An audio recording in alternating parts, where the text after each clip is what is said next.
हूं। राजीव राय जी, ये बताइए कि आपके अनुसार क्या प्लेसेस ऑफ वर्शिप एक्ट को दोबारा उस पर पुनर्विचार की आवश्यकता है? अगर हिंदू पक्ष ये कहता है कि ये हमारी अदालत में जाने के अधिकार का ही हनन है। पहले तो मैं खुश हूं और अपनी पार्टी की तरफ से जेपी नड्डा साहब को धन्यवाद दूंगा कि जो बरसों से समाजवादी पार्टी कहती आ रही है कि इसका फैसला किसी भी मंदिर मस्जिद के विवाद का फैसला या तो आपसी सहमति से हो या न्यायालय से हो, इस बात को अंततः भारतीय जनता पार्टी के राष्ट्रीय अध्यक्ष ने इस बात को माना है।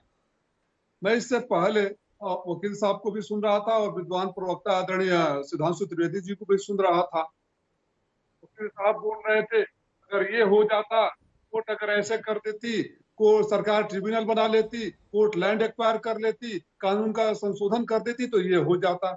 सुधांशु त्रिवेदी जी बोल रहे थे कि 70 सालों से रात को 12 बजे आतंकवादियों के लिए खुल जाता था। सर, जब आप ये बात कह रहे हैं तो सुप्रीम कोर्ट के ऊपर उंगली उठा रहे हैं, किसी पार्टी या किसी सरकार के ऊपर उंगली नहीं उठा रहे हैं। तब यह मानते हैं कि सरकार ही सुप्रीम कोर्ट को चलाती है। आपने क्यों नहीं खुलवा लिया? इतने साल से सत्ता में थे। तो आप भी करते वही है जो हम लोग कहते हैं, चाहे देश की संविधान करता है, लेकिन उन्माद भड़काने के लिए, लोगों की भावनाओं को आगे करके वोट पाने के लिए तमाम तरह की बातें करते रहते हैं। अब वर्सेस एक्ट का जो सुप्रीम कोर्ट में चैलेंज हुआ है, एक्सेप्ट कर लिया है।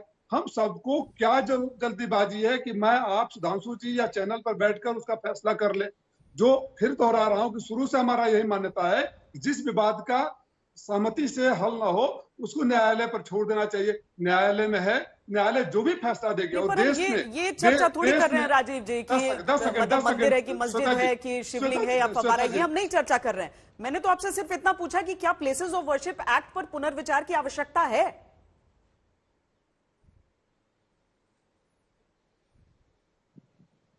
आपकी आवाज नहीं आ रही है राजीव जी। ये विडंबना है। मैं जी, तो हाँ आ रही है आवाज जी। देश के लोगों ने एक बहुत बड़ी मिसाल पेश, कोई कहता था कि ये हो जाएगा, सब यही कहते थे कि सुप्रीम कोर्ट या आपसे कम से कम समाजवादी अयोध्या मसले पे देश के लोगों ने एक जबरदस्त मिसाल पेश करी है। तो लोगों, सारे पार्टियों को, धार्मिक नेताओं को, राजनीतिक नेताओं को या तो आपसी सहमति पर या न्यायालय पर भरोसा रखना चाहिए। राम मंदिर में जितना आपका आस्था है, जितना सुधांशु त्रिवेदी का आस्था है, मैं भी जा चुका हूँ वहाँ, इनके हनुमानगढ़ी मंदिर में भी जा चुका हूँ। हाँ। और अगर हम कौन कहते हैं कि पुनर्विचार की जरूरत है या नहीं है, अगर जरूरत है या नहीं है उसको सुप्रीम कोर्ट ने स्वीकार कर लिया है। सुप्रीम कोर्ट अगर उसको रिजेक्ट कर देती है तो इनकी सरकार है कानून लाए, नहीं तो सुप्रीम कोर्ट जो फैसला देती है तो अयोध्या के मुद्दे पर जिस तरह से पूरे देश में माना, इसके फैसले को भी सारी पार्टियां मानेगी। जी, सरकार को मानना चाहिए। देखिए, अभी अनेक प्रकार के चित्र विचित्र तर्क हमारे विरोधी सम्मानित प्रवक्ताओं ने दिए। मैं सबसे पहले कलीमुल हाफिज साहब की बात से लेता हूं। बड़ा बढ़िया आपने बात कही कि ये दीन इलाही का मरकज था। वैसे तो इलाहाबाद नाम था जो उसने अपना दीन इलाही का मरकज रखा था। मरकज मतलब केंद्र होता है। मगर आपने बड़ी अच्छी बात कही। अरे भाई, दीन इलाही में को तो गैर इस्लामिक घोषित कर दिया था मौलवियों ने, एंटी इस्लामिक घोषित कर दिया था, क्योंकि उसमें अकबर ने खुद को देवदूत कह दिया था। तो जो चीज इस्लाम विरोधी है उसके लिए क्यों लड़ रहे हैं भाई? जवाब दे दीजिए। आपने खुद कहा कि उसमें त्रिशूल थे, फूल थे, इसीलिए तो बाकायदा ऑफिशियल फतवे थे कि दीन इलाही गैर इस्लामिक है और अकबर को भी बैक ट्रैक करना पड़ा था। तो गैर इस्लामिक चीज के लिए आज मुस्लिम मुद्दा बनाकर लड़े, यह बात गले के नीचे नहीं उतरती। अब राजीव राय जी की बात का जवाब देता हूं, स्टेप बाय स्टेप बता रहा हूं। अरे भाई, मैं तो कह रहा, मगर वो एंटी इस्लामिक था तो फिर उसका नहीं चला तो मरकज कहां से है आज? और मरकज को वो नहीं चला, मगर 500 साल बाद मरकज को लेकर लड़ाई। गजब है भाई। अच्छा, आप अपने अपने टर्म पे बोलिए। हम सिर्फ चिन्ह इसलिए है कि सबने प्रश्न पूछे, हम चिन्ह की वजह बता रहे हैं आपको। मुझसे श्वेता जी ने पूछा ये चिन्ह क्यों है, मैंने कहा इसलिए चिन्ह है। ठीक है, कलीमुल जी उनको बात पूरी कर लेने दीजिए, वापस लौटेंगे। अब आप उसको घुमा फिरा दीजिए, कैसे भी इस्तेमाल कर दीजिए। जी जी। घुमा फिरा क्या दे रहे हैं?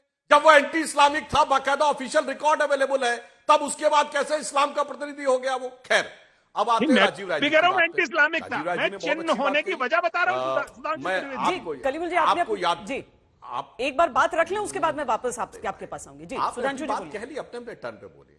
मैं इंतजार किया था अपने टर्न आने का।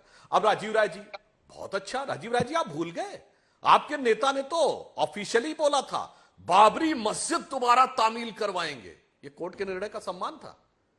1993 में आपके मैनिफेस्टो में था कि हम बाबरी मस्जिद दोबारा बनवाएंगे यूपी विधानसभा के चुनाव में, और तब जबकि सुप्रीम कोर्ट उसको विवादित ढांचा या डिस्प्यूटेड स्ट्रक्चर ही कह रहा था, और आपके नेता ने 2017 में, चलो तो 93 2017 के चुनाव में कहा कि मैंने 16 हिंदू मरवा दिए। शब्द ये नहीं कहा पुलिस फायरिंग में मर गए, 40 भी मर जाते तो गम नहीं था, इससे ज्यादा मैं मुसलमानों के लिए क्या कर सकता था। कितना सुंदर सौहार्द का आपने उदाहरण प्रस्तुत किया था आपकी पार्टी ने, पूरा देश उसके लिए कृतकृत्य है। अब ये जो रशीदी साहब कह रहे थे, इनकी बात का भी एक बात का जवाब दे दूं जनाब। ऐसा है कि टेक्नोलॉजी के साथ लीगलिटी बदल जाती है।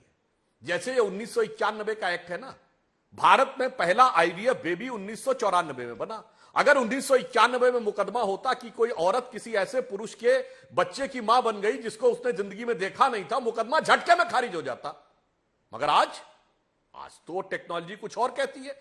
तो क्या 91 का बना हुआ रूल टेक्नोलॉजी के बदलने के बाद भी यथावत रहेगा? नहीं, टेक्नोलॉजी बदलने के साथ सब कुछ चीजें बदल जाती हैं, लीगलिटी भी बदलती। जैसे 100 साल पहले कोई डॉक्टर ने किसी को ग्लूकोज चढ़ा दिया होता तो डॉक्टर पे क्रिमिनल केस नहीं बनता, पर आज चूंकि ब्लड टेस्ट अवेलेबल है और किसी की शुगर अगर 200 है और उसके बाद डॉक्टर ने ब्लड शुगर चढ़ा दिया तो उस पर तो क्रिमिनल केस बन जाएगा।